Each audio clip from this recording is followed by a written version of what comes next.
Jai, Hare Krishna. Bom, então se pergunta o que é luxúria e como lidar com a luxúria.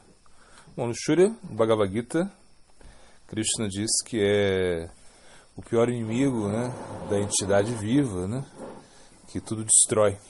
A luxúria, ela se deposita na mente, nos sentidos, né, e na inteligência da entidade viva. Então Krishna ele aconselha, né, que desde o início nós deveríamos controlar a luxúria, ou seja, desde o início nós deveríamos refrear esse inimigo que tudo destrói. Então a gente sabe que quando a luxúria ela não é satisfeita, aparece a ira, né? E a ira ela causa muitas perturbações, né? Não somente na gente, né, mas também nas outras pessoas. Então, o praticante da yoga, da Bhakti Yoga, ele deveria tomar muito cuidado, né, com esse inimigo veraz. Né? Também no Rupa Goswami, no Bhakti Rasamrita Sindhu, ele fala que enquanto existir, né, desejos, né, no coração, né, ou seja, enquanto houver muitos desejos, né, diferentes do desejo de servir a Krishna, então vai ser muito difícil a gente conseguir uma estabilidade no Bhakti. Né? Então, como a gente combate a luxúria? Né? A luxúria ela só pode ser combatida se você realmente se ocupa em serviço devocional. É como transformar a luxúria. Né? Então, kama ela tem que ser transformado, né? Em rama, como se fala. A kama, o prazer, né? Esse prazer sensual deveria ser transformado em bem-aventurança transcendental. Agora, com certeza, transformar a luxúria em prazer, em bem-aventurança, é algo muito difícil, ou seja, é um objetivo por toda a vida, né? Então nós vamos ter que lutar com a luxúria, né, por muitos e muitos anos. Né? Não é uma coisa que nós vamos vencer assim facilmente, a luxúria. Né? A luxúria ela nos acompanha por muito tempo. Inclusive se tem uma história que se conta, né, que um rei ele pergunta ao seu guru, né, até quando a luxúria ia estar presente na sua vida. Então, aí o sadhu, o guru, ele fala, então eu vou te mostrar até quando vai ser. Então ele vai lá e pede para o rei acompanhar ele no hospital, junto com a filha do rei. A filha do rei era muito bonita, uma jovem muito bonita, né, uma beleza assim incomparável. Então eles vão para o hospital. E ali eles entram, então o sadhu, né, o guru lá, o sadhguru, ele diz, olha, tá vendo aquele senhor ali? E tá um senhor na cama, né, um moribundo, assim, tá os últimos dias ali, tá agonizando, esperando a morte chegar. Então ele fala, olha, tá vendo a situação dele, né?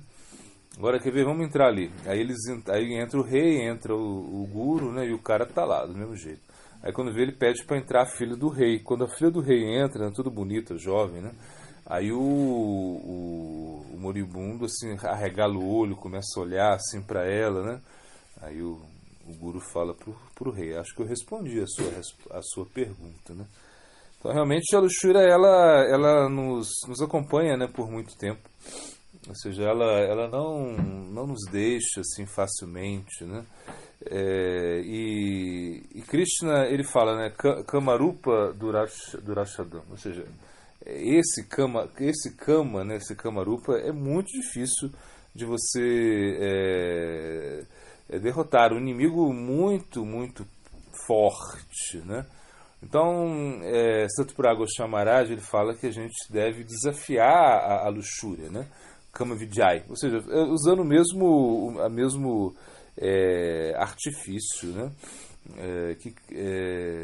que Krishna fez, né, ou seja, o Cupido, né, Kamadeva, Kama Vidyai, ele viu o Senhor Shiva meditando, e nesse momento ele foi tentar tirar o Senhor Shiva da meditação. Então, com belas, né, mulheres, apsaras, Kama Vijaya, ou seja, Kamadeva, né, tentou tirar o Senhor Shiva da meditação, mas o Senhor Shiva ficou muito irado, né, com o Cupido, e queimou o Cupido, né? Porque o Cupido, ele pensou mesmo, vai ser muito difícil tirar ele da meditação dele, né? E acabou que o Cupido ficou invisível, né? Ananga, ou seja, sem membros, né? Então o Cupido ele já era difícil você tentar combater o Kama, né?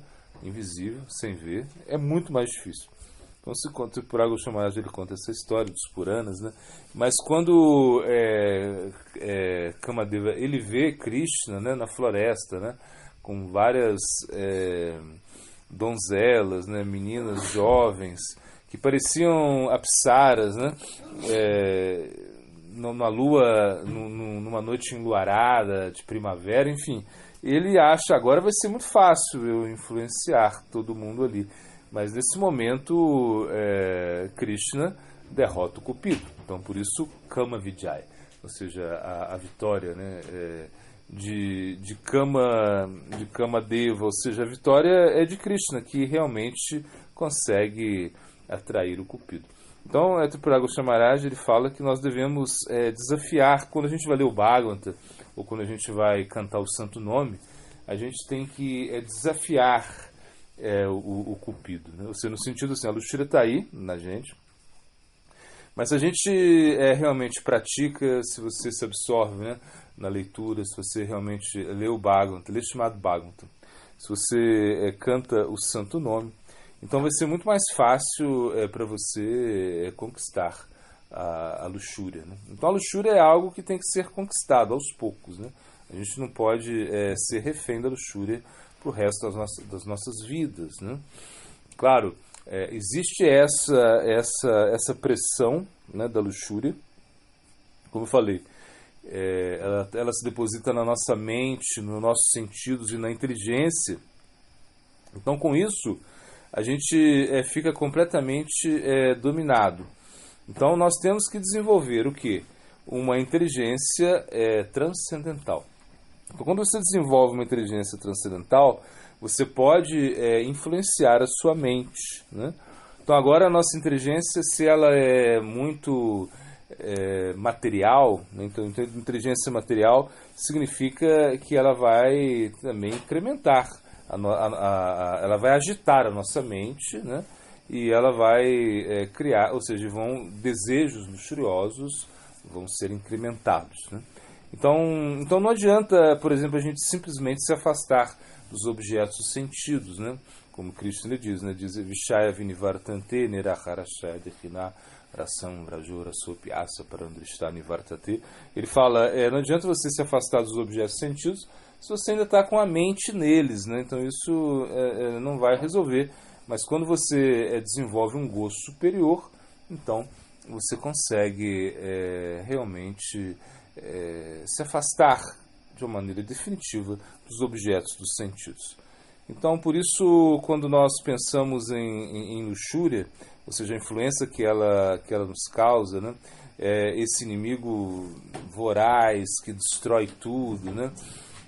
Algo que deve ser combatido desde o início. Então Krishna fala, mesmo quando Arjuna ele pergunta para Arjuna, ele fala, Krishna, o que nos leva a realizar coisas, né, contra a nossa própria vontade, né?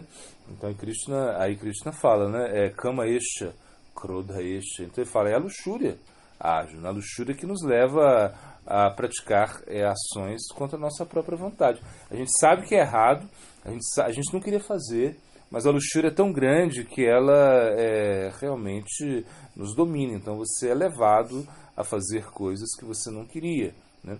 Então Krishna ele é muito direto no Bhagavad Gita, né?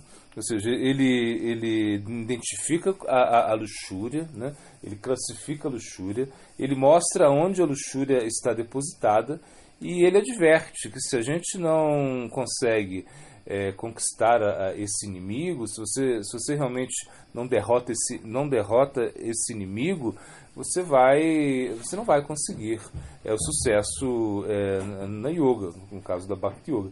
Então, é por isso que a luxúria ela deve ser combatida a todo momento. A gente não pode deixar que ela cresça. E a melhor maneira de se fazer é isso, é transformar a luxúria em amor. Claro que a gente está longe do amor, sim, a gente está longe. Mas se a gente desenvolve um sentimento, né, positivo em relação a isso, né? Bhavagrahi Janardana, como Krishna diz, o que importa é o seu sentimento, ainda que você não consiga conquistar a luxúria, né? E você pelo menos vai desenvolver um sentimento, né, de querer fazê-lo. E a gente entende que a luxúria é uma coisa muito ampla, não é somente em relação ao aspecto sexual. Isso é um dos fatores da luxúria. A luxúria é uma ausência de humildade, né? Ou seja, quando você realmente quer ter muitas coisas, você quer controlar muitas coisas, você quer realmente incrementar muito, né, os aspectos sutis da sua existência, e você cria necessidades que realmente não são importantes para a manutenção da sua alma com o seu corpo. Então a luxúria ela se manifesta de muitas maneiras, a gente percebe isso, né?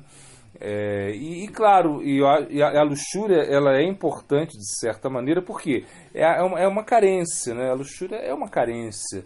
Então nós somos seres que precisamos também de trocar afeto, e a luxúria ela serve para isso também. Ou seja, ela nos satisfaz até certo momento. O problema é que sempre a gente quer mais, né? Mesmo no plano afetivo, né? A gente está sempre cobrando muito, né? A gente está sempre exigindo muito, né? do outro, ou seja, do nosso companheiro, companheira, né? A gente exige muito. Por quê? Porque existe uma carência muito grande. Então a gente joga geralmente a culpa, né, no outro. A gente esquece que é 50%, ou seja, quando se tem um relacionamento, é 50% mínimo. Então você tem que fazer 50% e esperar que ela faça 50%. Né? E quando a gente quando a gente é muito influenciado só pela luxúria, né, a gente deixa a razão de lado, a gente perde a inteligência. Então esse é um dos principais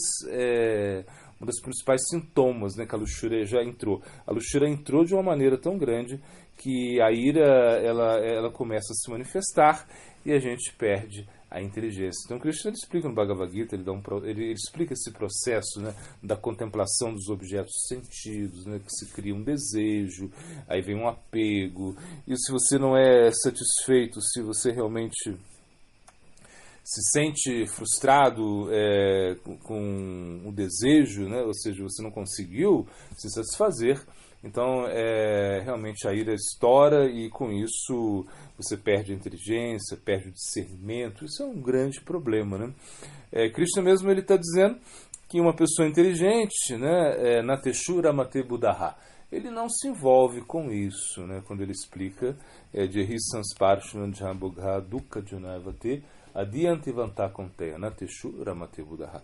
Então ele fala, se você quer desfrutar, né,